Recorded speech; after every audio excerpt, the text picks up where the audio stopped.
আচ্ছা, আহ, সাংবাদিক ইলিয়াস এবং পিনাকি দাদার ভক্তের সংখ্যা কি বাড়ছে নাকি কমছে? কেউ কেউ বলছেন কমছে, কেউ কেউ বলছেন বাড়ছে।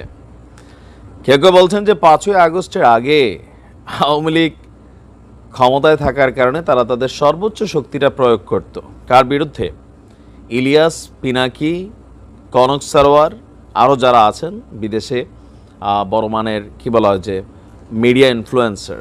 এবং সরকার পতনে তারা যথেষ্ট ভূমিকা রাখছে। ইভেন এই অন্তর্বর্তী সরকারকেও তারা নাড়াইতে পারে, and they proved it, right? তো সরকার পতনের আগে যেখান থেকে মানে আমার ফেসবুক আইডিতে যারা আছেন, মিক্সিং মানুষ আছেন, তো আওয়ামী লীগ আছে, বিএনপি আছে, জামাত ইসলাম আছে। বিএনপি এবং জামাতের গণহারে শেয়ার থাকতো মানে পিনাকি আর ইলিয়াসের ভিডিও। বাট এখন আমি দেখি যে আপনার বিএনপির আড়ি থেকে আস্তে আস্তে পিনাকিদা আর সাংবাদিক ইলিয়াসের ভিডিওগুলো সরে গেছে। জামাতের তারা আবার দেদারসে করতেছে এবং তারা উৎসাহ যোগাচ্ছে। আবার রাজনৈতিক প্রেক্ষাপটে যারা নেতৃত্ব দিবেন বা নেতারা, তারাও কিন্তু আওয়ামী লীগের যেমন সাংবাদিক ইলিয়াস পিনাকির বিরুদ্ধে যতটুকু তাদের ক্ষমতা দরকার ছিল সেটা প্রয়োগ করে বসছে। তবে এখন ওই ভূমিকাটার কিছু অংশ বিএনপির অনেক নেতাদের মুখ থেকে আসতেছে। এর মধ্যে মির্জা আব্বাস সাহেব, বিএনপির একজন প্রথিতযশা নেতা, তিনি আপনার একটা বক্তব্য দিয়েছেন। তবে ঘুরে ফেরে পোলাপেন আবার মজা করে কয়, আপনি তারেক কাকার এটা কি বললেন, তারেক রহমানের এটা কি বললেন? কারণ তারেক রহমান নিজেও তো বিদেশে।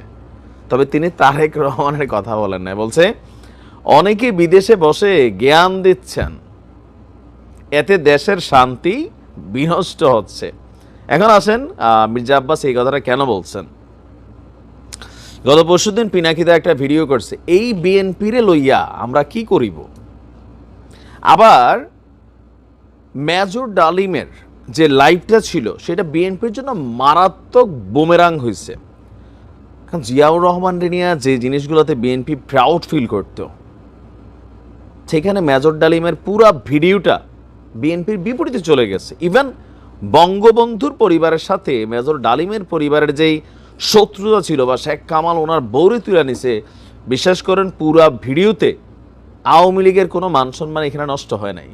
আবার অনেক জায়গায় বঙ্গবন্ধুর মমত্ব প্রকাশ পেয়েছে মেজর ডালিমের কণ্ঠে, কিন্তু বিএনপির কিন্তু বুমেরাং হয়েছে যে শহীদ জিয়া বাংলা পারতেন না, লিখতে পারতেন না, কোরআন শপথ ছুঁইতেন। তারপর হচ্ছে যেই ছবিটা ভাইরাল, যে তিনি খালে কোদাল হাতে বলতেছে ভেতরে ভেতরে তিনি 4000 সামরিক অফিসারকে মাইরা ফেলছেন, কোরআনে হাত দিয়া শপথ ভাঙছেন। এই বক্তব্যগুলা কোথাও না কোথাও পলিটিক্যালি বিএনপির জন্য ক্ষতিকর হয়েছে। দেন আবার তারা যখন বলতেছে যে বিএনপি ক্যাঙ্কা কইরা তোমাদেরকে সোজা করতে হয়, হ্যাঁ, এই যে পিনাকিদার জয় বাংলা ক্যাঙ্কা, তো এই ক্যাঙ্কার জয় বাংলা সিয়াদায়া তার ভিডিওগুলোর মধ্যে তিনি কিন্তু যথেষ্ট কড়া ভাষায় সমালোচনা করেছেন। আর সাংবাদিক ইলিয়াস তিনিও কিন্তু করছেন। মির্জা ফখরুলের তো মোটামুটি পোস্টমর্টেম করে দিয়েছেন। তো এগুলাতে বিএনপির রাজনীতিক একটা প্রভাব তো তৈরি হচ্ছে, নেগেটিভলি একটা জনমত তৈরি হচ্ছে যে এত নির্বাচন দূরে, আবার তাদের সম্পূর্ণ সাপোর্টটাই হচ্ছে বৈষম্য বিরোধী ছাত্র আন্দোলনের পক্ষে। এবং পিনাকিদা সরাসরি বলছে যে বিএনপি মনে করতেছেন ক্যাঁকা করে জিতে যাইবেন, হ্যাঁ, সেটি কিন্তু হতে দেব না, এরকম করে তো বলে তিনি, তাই না? তো সেইখানে বলছে যে জনমত উল্টাই তো তারা পারে, পাল্টাইতেও পারে। মির্জা আব্বাসও বলছিল আপনাদের অনেকের আপনাদের কথা মানুষ শোনে, কিন্তু আপনারা বিদেশ বসে বসে উল্টাপাল্টা এমন বক্তব্য দিবেন না যাতে দেশের শান্তি বিনষ্ট হয়। তো সব কিছু মিলাইয়া আপনার সাংবাদিক ইলিয়াস পিনাকি বা যারাই আছেন, এতদিন মনে করা হয়তো তারা হয়তো বিএনপির লোক, আওয়ামী লীগ বরাবরই বিএনপির উপর দোষ চাপাইতো। কিন্তু আস্তে আস্তে দেখেন যে এইগুলো আওয়ামী লীগ বলছে এতদিন পিনাকি ইলিয়াসকে নিয়ে, আস্তে আস্তে মানে যা আপনি মনে করেন না যে জামাত খুব পছন্দ করতেছে, কালকে জামাতরে নিয়ে একটা কথা কোক, জামাতও কিন্তু হ্যাঁ পিনাকিরে চলে আসবো, তুই বেটা কি হিন্দু, হ্যাঁ তুই আসলে কি নাস্তিক কমিউনিস্ট, তুই এগুলো শুরু করবে। ভাই এটা হচ্ছে বাস্তবতা।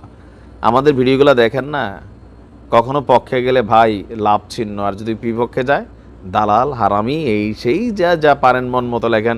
অবশ্য সোয়াব টোয়াব কামাই হয়, একটা একটা গুনাহ মাফ হয়, এটা ভালো, চালাই যান। হ্যাঁ, তো এটাই হচ্ছে বাস্তবতা। তবে এই প্রেক্ষাপটে যারা মনে করছিল যে বিএনপি ক্ষমতায় গেলে সাংবাদিক ইলিয়াস এবং পিনাকির জন্য পজিটিভ হবে, কিন্তু বিষয়টা তা না। এটা আবার ওই আগের দশাই হয়তো তাদের জন্য হবে। কারণ সরকারের সমালোচনা করা এটা সোজা জিনিস না। আবার ধরেন যারা ক্ষমতায় থাকে, ক্ষমতাকে প্রশ্ন করা কেউই পছন্দ করে না, আপনিও করেন না। আপনার কোনো কাজ নিয়ে যখন আপনারে সমালোচনা করা হয়, কি আছে মানে আমি আসলে বুঝতে পারতেছি না যে পরিস্থিতি কোথাকার পানি কোথায় গড়াবে। সময় হয়তো বলে দিবে। ভালো থাকুন।